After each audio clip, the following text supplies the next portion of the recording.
أعزائي المشاهدين، موقع إسماعيلية 90 من داخل ملعب 3، الملعب اللي تكفل بتجديده الحاج حمد عيد عضو مجلس إدارة النادي الإسماعيلي. النهاردة الملعب بيتم يعني افتتاحه. قربنا قريبا جدا من ان الفرق تبتدي تنزل تلعب فيه. يمكن حاجات رتوش أخيرة فقط في هذا الملعب بتتم لبدء هذا الملعب لافتتاحه واستعداد الفريق الأول إن هو يبتدي عليه فترة الإعداد. احنا دلوقتي هيكون معانا الحاج حمد عيد عضو مجلس إدارة النادي الإسماعيلي. حاج حمد، كل سنة وانت طيب. وانت طيب والسلام. النهارده احنا بنشوف ملعب 2 او ملعب 3، احنا مش عارفين المسميات بالظبط ايه. ملعب 2 الملعب 2 اللي حصلت فيه الانتخابات مجلس الإدارة، اللي كان رمل هذا الملعب اللي يعني تم هده في عهد المهندس سعد الجندي اللي عمل محلات. النهارده بنشوف الملعب. عاوزينك بقى تتكلم وتقول لنا يعني ابتديت ازاي فيه ووصلت للمرحله دي ازاي. بسم الله الرحمن الرحيم. طبعا انا بعشق النادي الاسماعيلي من زمان، مش من ان دخلت مجلس اداره. فطبعا انا جيت لقيت الملعب ده طبعا كذا مجلس جه عليه، وطبعا هو جبل بمحلاته بالاسمنت بالصخره. فجينا الحمد لله زي ما انت شايف اهو، ردمناه وجبنا عربيات، قعدنا شهرين بالعربية الرملة يردموا فيه، وجبنا اللودرات سووا الرملة، وجبنا الليزر، وجبنا بابور سوى الامور دي. وبعد ما سوينا الامور دي طبعا زي ما انت شايف جبنا النجيلة وزرعنا النجيلة، والحمد لله رب العالمين على وشك الانتهاء من الملعب ان شاء الله. وزرعنا الشجر ده طبعا الحمد لله رب العالمين.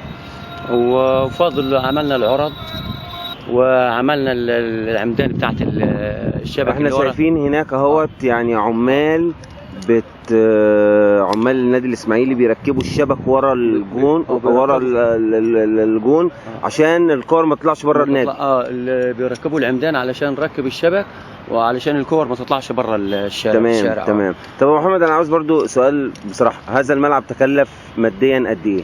والله هو التكلفه الفعليه الرمله اللي جت. انا قعدت شهرين بالعربيه النقل. العربيه الواحده بس ثمنها 250 جنيه. جبت حوالي 1200 عربيه، ده بالورقه والقلم وعندي في الحسابات. لان انا عندي محاسب. كان في عمق كبير جدا حوالي 3 متر وإيه. ده بالمساحه كلها. بالمساحه.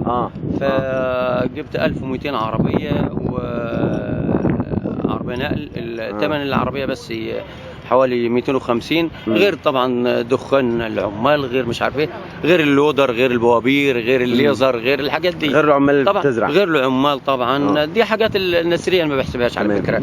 فكلف كتير، والتكلفه مش تكلفه انا ما بحسبش عشان احنا يمكن والناس شايفه كده في الفيديو ان الملعب بقى خضار كامل متكامل.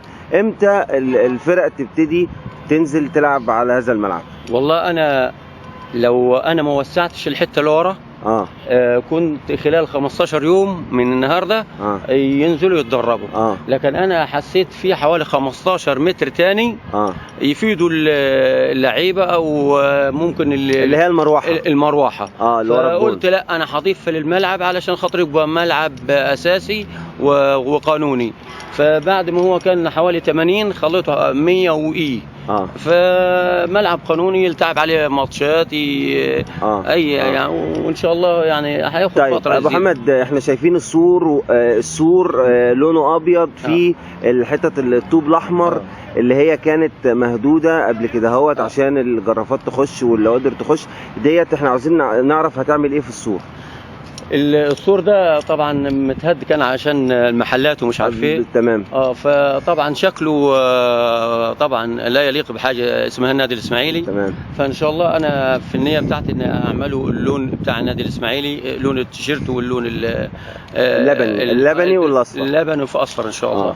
والحتت دي ان شاء الله همحرها وان شاء الله اخليها شكل حلو. طيب إن شاء الله. بالنسبه مثلا هيبقى في مقاعد جهاز فني، احنا شايفين اهوت برضو ان لسه ما فيش اي مقاعد، لسه ما فيش اي. ان شاء الله في هيكون مقعدين والمقعدين جاهزين. لما يجوا نركبهم ان شاء الله هنخليك تصورهم وتشوفهم برضه. طب انا شايف برضو في اهوت شجر انت حاطه زرعه ورا الجون وعلى السلك الواقي الملعب، السلك اللي هو حدود الملعب. الاشجار ديت برضو يعني دي ايه الغرض منها؟ دي لما تكبر مش هتعمل مثلا، مش هتخش على النجيله جوه وهتخش على الملعب؟ لا، الغرض من دي انا طبعا شفت الحاجات دي في نادي اهلي